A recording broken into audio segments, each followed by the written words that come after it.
اللہ کے نبی نے 1400 سال پہلے فیوچر کی یہ بات بتائی تھی جو آج حرف بحرف ثابت ہو رہی ہے. نساؤن کاسیاتن عاریاتن ممیلاتن ومائلات. ایک ایسا زمانہ آ جائے گا، ایک ایسا زمانہ آ جائے گا کہ تم دیکھو گے لوگوں کو، تم دیکھو گے عورتوں کو، تم دیکھو گے لیڈیز کو، تم دیکھو گے خواتین کو، تم عورتوں کو دیکھو گے کاسیات. دیکھنے میں تو وہ کپڑے پہنے ہوئے دکھائی دیں گی، بظاہر تو ان کے جسم پر کپڑا ہوگا. عاریات، لیکن حقیقت میں وہ برہنہ ہوں گی، حقیقت میں وہ ننگی ہوں گی. کپڑا تو پہنیں گی لیکن کپڑا پہننے کے باوجود وہ ننگی ہوں گی، وہ برہنہ ہوں گی. آج ان کے کپڑے دیکھ لو، چھوڑیے شادیوں کا حال، جلسے میں آنے والیوں کو دیکھ لو. عید اور بقرعید کے دن عورتوں کے پہناوے دیکھ لو، اور اپنی جوان بچیوں کو دیکھ لو جن کی عمر 10 سال سے بڑی ہے. یاد رکھیے گا 10 سال سے بڑی لڑکی کے اوپر پردہ فرض ہو جاتا ہے. 10 سال سے بڑی لڑکی کا پھر سر کا ایک بال بھی کسی غیر مرد کو نہیں دکھنا چاہیے. ہماری نظروں میں بہت معمولی بات ہے، چھوٹی ہے. اللہ کے رسول نے فرمایا تھا جب تمہارا بیٹا 7 سال کا ہو تو اس کو نماز کا حکم دو، اور 10 سال کا ہو تو نماز کے لیے زبردستی کرو، نہ پڑھے تو اس کو مارو پیٹو. 10 سال کے بعد قرآن و حدیث کے سارے احکام نافذ ہو جاتے ہیں. آج کل 10-11 سال کی لڑکیاں بالغ ہو رہی ہیں. ٹی ویوں پر سیریل ایسے آ رہے ہیں، موبائلوں میں ایسی واہیات چیزیں یوٹیوب وغیرہ پر، فیس بک پر آ رہی ہیں کہ ان کو دیکھ کر ہماری لڑکیاں جو کبھی 16-17 سال میں بالغ ہوتی تھیں آج 11-12 سال کی عمر میں بالغ ہونے لگی ہیں. اور یعنیت پھیل چکی ہے، شرم و حیا طاق پر رکھی جا چکی ہے. ورنہ تصور کیجئے ایک کپڑا جو جسم سے چپکا ہو، آپ کے پیروں سے چپکا ہوا ہو، اور وہ کپڑا آپ کے گھٹنے اور ران سے ہوتے ہوئے آپ کی کمر تک آئے، جس کو آپ لیگی کہیں، اور اس کے اوپر ایک کرتی پہن لی جائے اور اس طریقے سے مارکیٹ میں بازار میں شاپنگ کی جائے. ایسی عورت کو آپ کی نظر میں فیشن پرست کہا جا سکتا ہے، لیکن محمد رسول اللہ کی نظر میں یہ لڑکی، یہ عورت ننگی ہے، ننگی ہے، ننگی ہے. یہ کپڑے اے بھیا جس کو جانا ہو جلدی جاؤ یہاں سے، اور جس کو اٹھنا ہو بھی اٹھ جاؤ. ڈرامہ کر کے رکھ لیا ہے. اور بھی ابھی جس کو جانا ہو چلے جاؤ، ابھی بعد میں نہیں اٹھنے دوں گا، چاہے پیشاب یہی نکل جائے. جائیے ابھی نکل جائیے جس کو جانا ہو. عاریات ہماری نظروں میں فیشن پرست ہیں، لیکن اللہ کے رسول نے ایسی عورتوں کو کیا کہا؟ ننگی. میں نے نہیں کہا. پوچھو ان علماء سے عاریات کا مطلب کیا ہوتا ہے. کاسیات کپڑے پہنیں گی، عاریات لیکن ننگی ہوں گی. ایسی عورتوں کے بارے میں کہا ہے ننگی ہوں گی. یہ ہاف آستینوں کے کپڑے یہاں چل رہی ہے، یہ کھلا ہوا ہے. ساڑیاں چل رہی تو ایسی کہ یہاں تک کا بلاؤز پہنے ہوئے ہیں، یہ کھلا ہے، پیٹ کھلا ہوا ہے.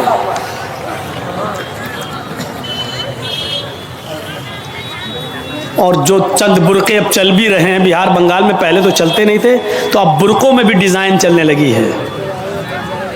کڑے ہوئے برقعے، ڈیزائن دار برقعے. اب ایک بات بتائیے، برقعے کو آپ ایک تو ڈیزائن دار بنا رہے ہیں، اور دوسرا جب عورت یا لڑکی جب برقع اوڑھتی ہے تو سینے پر پھول بنا دیے ہیں آپ. یہ بتائیے یہاں پھول بنانے کی کیا ضرورت تھی؟ جب وہ پہنتی ہے تو پھول سینے پر، اور وہ لڑکی نے یہ برقع خریدا کیوں؟ اس کا مطلب کیا ہے کہ وہ بھی اس لیے خرید رہی ہے تاکہ میرے پھولوں پر نظر. یہ سننا پڑے گا، تمہیں نہیں تمہارے باپ کو بھی سننا پڑے گا. جب تک میں اس کرسی پر ہوں، یہ اتھارٹی، یہ پاور مجھے اسلام نے دیا ہے، سننا پڑے گا. کیوں خریدا ہے اس نے یہ برقع؟ یو پی سائڈ میں آ جاؤ، لکھنؤ کے برقعے دیکھ لو، بمبئی کے دیکھ لو، حیدرآبادی برقعے دیکھ لو.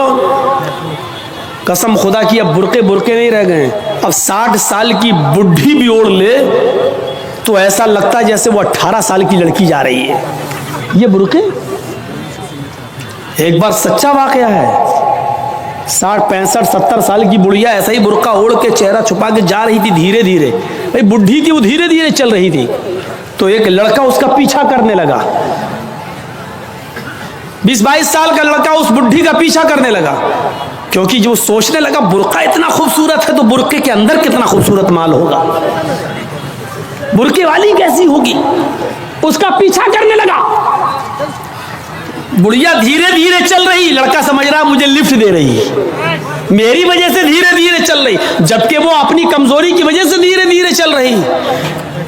بڑھیا سمجھ گئی یہ لڑکا میرا پیچھا کر رہا ہے، تو تھوڑی دور چلنے کے بعد اس نے اپنا نقاب کھولا اور اپنی تتلاتی زبان میں بولی بیٹا.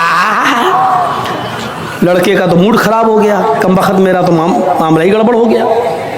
بیٹا تو میرا پیچھا کیوں کر رہا ہے؟ میں تو تیری اماں کی عمر کی ہوں. لڑکے کو بھی غصہ آ گیا، کہتی بات میں اپنے لیے نہیں اپنے ابا کے لیے ڈھونڈ رہا ہوں. اب 60 65 70 سال کی بوڑھیوں کو ایسے خوبصورت برقعے پہننے کی کیا ضرورت؟ برقعوں کا مقصد جو کبھی تھا پردہ، لیکن آج ان کا مقصد بھی وہ نہیں رہ گیا. اللہ کے نبی کے زمانے میں ایک صحابی اللہ کے نبی کے پاس آتی ہیں، مسند احمد کی صحیح روایت، جن کی چادر کپڑے سے نیچے، ٹخنے سے نیچے، چپل سے نیچے زمین کی مٹی اڑاتی ہوئی آتی ہے اور کہتی اللہ کے رسول میں اس چادر کو اوڑھ کر نماز پڑھنے جاتی ہوں. آپ نے کہا چادر اتنی نیچی ہونی چاہیے. اس نے کہا اللہ کے نبی کبھی کبھی زمین پر پیشاب و پائخانہ پڑا ہوتا ہے، گندگی پڑی ہوتی ہے، تو کیا میں تھوڑی سی اوپر کر کے پائخانہ گندگی کو کراس کر کے آگے نکل جاؤں؟ آپ نے کہا نہیں، دائیں سے نکل جا، بائیں سے نکل جا. کہنے لگی دائیں بھی مرد بیٹھے ہوتے ہیں، بائیں بھی مرد بیٹھے ہوتے ہیں، مجھے اسی گندگی کے اوپر سے نکلنا ہے. اے اللہ کے رسول اجازت دے دیجئے، میں تھوڑا سا اوپر کر لوں اور نکل جاؤں، اس کے بعد نیچے کر لوں گا. جب گندگی کو کراس کر لوں گی تو چادر میں نیچے کر لوں گی. اللہ کے نبی کہتے ہیں اگر مرد دائیں بیٹھے ہیں بائیں بیٹھے ہیں تو تو اسی گندگی کے اوپر سے نکل جا. کہنے لگی اللہ کے رسول وہ گندگی میری چادر میں لگ جائے گی، آپ مجھے اوپر اٹھانے کی اجازت نہیں دے رہے ہیں، ٹخنے سے اوپر، چپل سے اوپر چادر اٹھانے کی اجازت کیوں نہیں دے دیتے؟ آپ نے کہا نہیں، چادر اٹھانے کی اجازت، چپل سے بھی اوپر چادر اٹھانے کی اجازت نہیں دوں گا. کہا اللہ کے رسول پھر اس چادر میں پیشاب و پائخانہ لگ جائے گا. آپ نے کہا لگ جانے دے. کہنے لگی اے اللہ کے رسول اسی چادر کو تو اوڑھ کر میں نماز پڑھتی ہوں مسجد میں.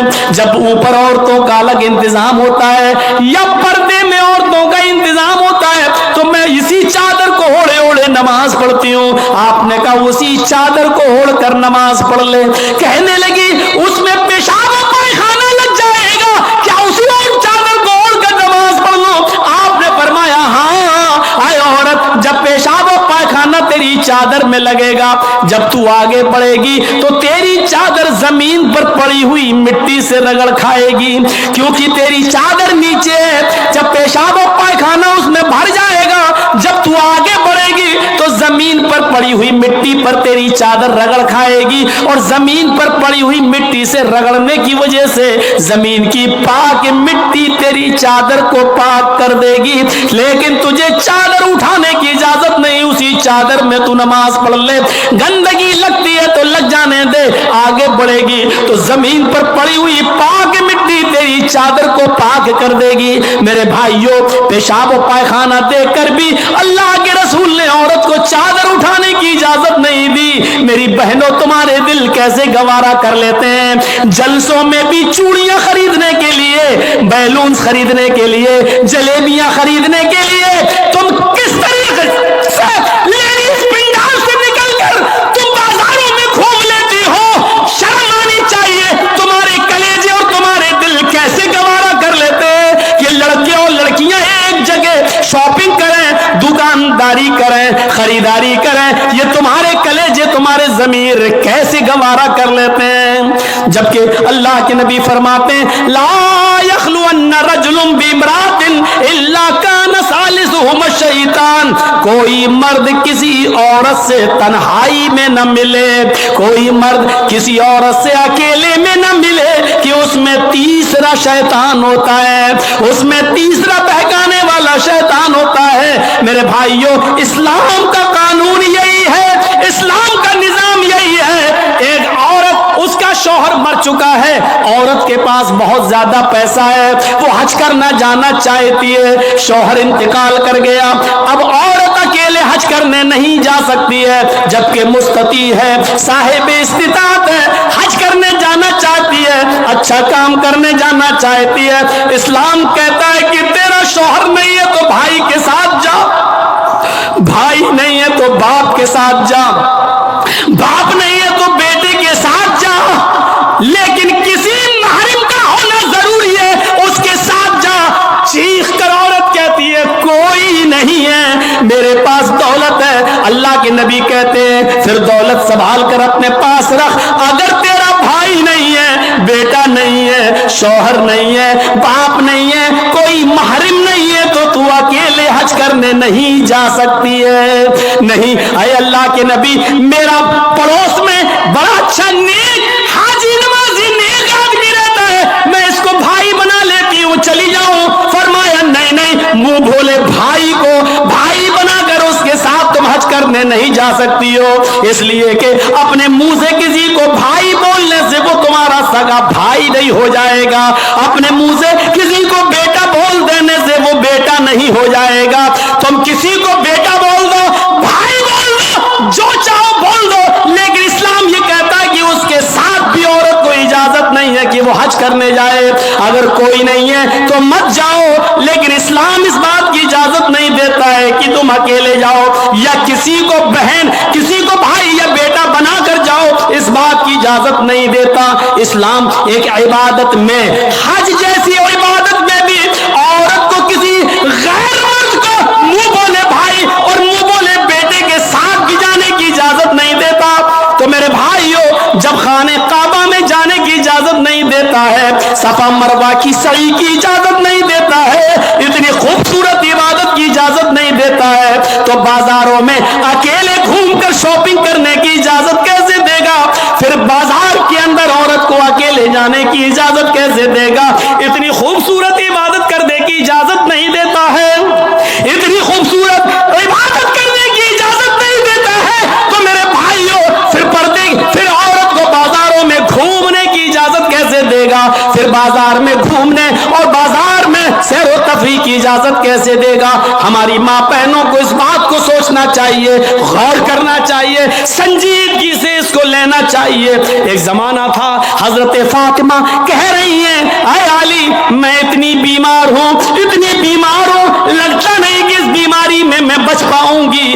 اے علی, اگر مجھے کچھ ہو جائے, اگر میرا انتقال ہو جائے, اے علی, تو مجھے دن کے اجالے میں دفنانے مت لے جانا, رات کی تاریکی میں عشاء کی نماز کے بعد مجھے قبرستان میں دفن کرنا.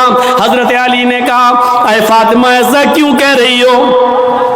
اگر تمہارا انتقال صبح فجر کے بعد ہو تو کیا عشاء تک ہم تمہارے جنازے کو رکھیں گے, مٹی کو رکھیں گے؟ تمہارے باپ کا, تمہارے ابو کا فرمان ہے کہ میت کو جلدی قبرستان لے جاؤ, پھر میں لیٹ کیسے کروں؟ فرماتی ہیں اے علی, اے میرے پیارے شوہر, مجھے رات میں ہی لے جانا, میری بات کو گرا باندھو, میری بات کو مضبوطی سے پکڑ لو, میری وصیت کو یاد رکھنا, چاہے میرا انتقال کبھی بھی ہو, لیکن مجھے عشاء کے بعد دفنانا, مجھے دن کے اجالے میں قبرستان نہ لے جانا. اے علی میں نہیں چاہتی ہوں کہ میرے مردہ جسم پر پڑے ہوئے کفن پر بھی کسی غیر مرد کی نظر پڑے. میں اپنے کفن پر بھی کسی غیر مرد کی نظر نہیں پڑنے دینا چاہتی ہوں. اے علی مجھے رات میں لے جانا, دن کے اجالے میں نہیں. میں نہیں چاہتی کہ میرے کفن پر بھی کسی غیر مرد کی نظر پڑے. میرے بھائیوں, انتقال کے بعد نکاح جائز نہیں ہے, انتقال کے بعد شادی نہیں ہوتی ہے, لیکن انتقال کے بعد بھی اپنے جسم کو تو چھوڑو, اپنے کفن کو بھی کسی غیر مرد کو دیکھنے کی اجازت نہیں دے رہی ہیں. یہ تھا حضرت فاطمہ کا پردہ. اس پردے کی روشنی میں میری بہنوں اپنے گریبانوں میں جھانک کر دیکھو, اپنے گریبانوں کے بٹن کھولو اور تلاش کرو ہم کہاں کھڑے ہیں, ہمارا پردہ کیا ہے, ہماری عزت و آبرو کیا ہے. آج ہمارے چہروں کو ہرگز و ناقص دیکھ رہا ہے. کل تک ہمارے ان خوبصورت گالوں کو کبھی آسمان کی نگاہوں نے بھی نہیں دیکھا تھا, چاند و ستاروں نے بھی نہیں دیکھا تھا, اور آج جو چاہتا ہے دیکھ لیتا ہے. ہرگز و ناقص جس کو چاہو آج وہ بڑی آسانی سے ہماری بہنوں بیٹیوں کا دیدار کر رہا ہے. اور ایک اور بات, جتنا امیر باپ ہے, جتنا امیر باپ ہے, جتنا بھی باپ امیر ملے گا آپ کو, آپ دیکھیے گا اس کی بیٹی اتنے ہی کم کپڑے پہنے ہوئے ہوگی. کس بات کا امیر ہے تو, کاہے کا امیر ہے تو؟ اپنی بیٹی کو 5 میٹر کا کپڑا لا کر نہیں دے سکتا ہے تو کاہے کا امیر ہے تو؟ کنجوس اور بخیل باپ. اللہ تعالیٰ نے ان امیروں کو ایسی سزا دی ہے, ایسی سزا دی ہے. کل تک یہ غریبوں کی لڑکیوں کو ڈانس کرایا کرتے تھے, آج اللہ تعالیٰ نے ان امیروں کی لڑکیوں کے جسموں سے کپڑے اتار کر ان کو لوگوں کی نظروں کو دیدار کرنے پر مجبور کر دیا. آج ان امیروں کی لڑکیوں کے جسموں سے کپڑے اتروا کر آج غریب ان لڑکیوں کو دیکھ رہے ہیں, ان کا نظارہ کر رہے ہیں. آج امیروں کو اللہ نے یہ سزا دی ہے. آج وہ فیشن سمجھتے ہیں کہ میری بیٹی فیشنیبل کپڑے پہنے ہوئے ہیں. نہیں نہیں میرے بھائیوں, آپ اپنی بہنوں کے ذمہ دار ہیں.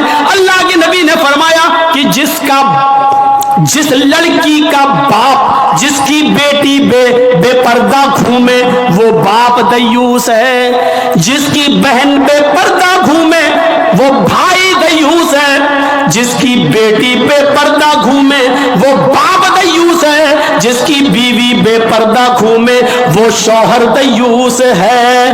غور کرو کتنی صاف لفظوں میں, کتنے صاف لفظوں میں اللہ کے نبی نے فرمایا جس کی بہن بے پردہ گھومے وہ بھائی دیوس, جس کی بیٹی بے پردہ گھومے وہ باپ دیوس, جس کی بیٹی بے پردہ گھومے وہ باپ دیوس, جس کی بیوی بے پردہ گھومے وہ شوہر دیوس.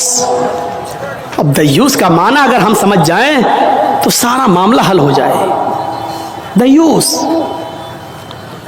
دیوس کا یہ تو عربی لفظ ہے نا, اس کا اردو میں ترجمہ ہوتا ہے, سننے کی طاقت ہے, سنیں گے. دیوس کا مطلب ہوتا ہے بھڑوا, اور بھڑوا کس کو کہتے ہیں بتانے کی ضرورت نہیں, جانتے ہوں گے. بھڑوا کہتے ہیں اس کو جس نے اپنی بہن, بیٹی یا بیوی یا ماں کو غلط کام کرنے کے لیے کسی اڈے پر بٹھا دیا ہو, چکلے پر بٹھا دیا ہو, اور ان سے غلط کام کرواتا ہو اور ان کی کمائی کھاتا ہو. عربی زبان میں اس کو دیوس کہتے ہیں اور اردو میں اس کو بھڑوا کہتے ہیں. کتنا سخت جملہ استعمال کیا اللہ کے رسول نے. مولانا جرجیز کو آپ کہہ رہے ہوں گے یہ کیا ہو گیا اس کو. اللہ کے نبی نے کہا جس کی ماں بے پردہ گھومے اور بیٹا اپنی ماں کی بے پردگی پر کچھ نہ بولتا ہو وہ بیٹا بھڑوا. جس کی بیوی بے پردہ گھومے اور شوہر اپنی بیوی کی بے پردگی پر کچھ نہ بولے وہ شوہر بھڑوا. جس کی بہن بے پردہ گھومے اور وہ بھائی اپنی بہن کی بے پردگی پر خاموش رہے وہ بھائی بھڑوا. اور جس کی بیٹی بے پردہ گھومے اور باپ اپنی بیٹی کی بے پردگی پر خاموش رہے وہ باپ بھڑوا۔ دیوس کہہ دو مولانا چلے گا، بھڑوا مت کہو، اچھا نہیں لگ رہا ہے۔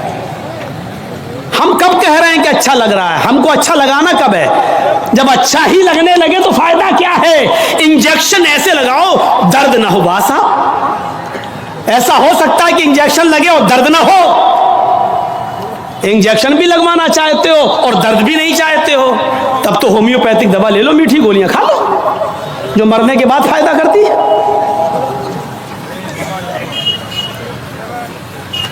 ہومیوپیتھ کی دوا کے بارے میں یہی مشہور ہے، بہت لیٹ فائدہ کرتی ہے، تو ہم نے کہہ دیا مرنے کے بعد فائدہ کرتی ہے۔ لیکن سسٹم مل جائے تو جادو کی طرح بھی فائدہ کرتی ہے، بہت جلدی بھی کرتی ہے۔ تو جب آپ کو میٹھی گولیاں ہی کھانا ہے ہومیوپیتھک دوا، تو پھر مت کراؤ تقریریں، اور تقریر کرا رہے ہو تو سنو، سننا پڑے گا۔ کتنے لوگ ہیں آج جو اپنی بیوی کی بے پردگی پر سوال اٹھاتے ہیں؟ کتنے ایسے ہیں جن کی بیٹیاں آج بے پردہ گھومتی ہیں اور وہ باپ اپنی بیٹیوں کو ڈانٹتے ہیں؟ اگر ماں باپ اپنی بیٹیوں کو صحیح سے ذمہ داری نبھانے لگے تو آج ایک بھی لڑکی کے پاس اینڈرائڈ موبائل نہ ہو۔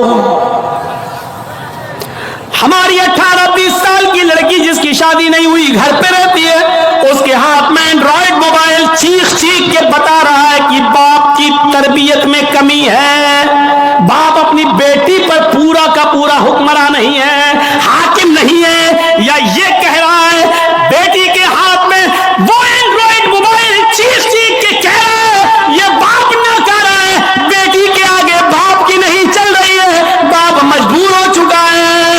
میرے بھائیوں، اگر باپ مجبور نہ ہوتا تو بیٹی کے ہاتھ میں اینڈرائڈ موبائل نہیں ہوتا۔ کیا ضرورت ہے بیٹی کے ہاتھ میں دینے کی؟ وہ تو گھر میں رہتی ہے، کیوں چلائے گی صاحب؟ آپ کی بیٹی 18-20 سال کی کیوں فیس بک چلائے گی؟ کیوں واٹس ایپ چلائے گی؟ کیوں میسنجر چلائے گی؟ اور آپ کیسے اپنی بیٹی کو فیس بک اور میسنجر اور واٹس ایپ چلانے کے لیے ڈھیل دے سکتے ہیں؟ کیسے؟ آپ کا یہ دل کیسے گوارا کر لیتا ہے؟ آپ ذمہ دار ہیں۔ ہماری یہ بیٹیاں کل بچوں کی مائیں بنیں گی، شادی کے بعد ان کو اپنے بچوں کی تربیت کرنا ہے۔ ماں کے قدموں کے نیچے جنت بتائی گئی ہے، حالانکہ یہ کوئی حدیث نہیں ہے، ایک مقولہ ہے، لیکن بچے اپنے ماں کے قدموں کے نیچے جنت کیسے ڈھونڈیں؟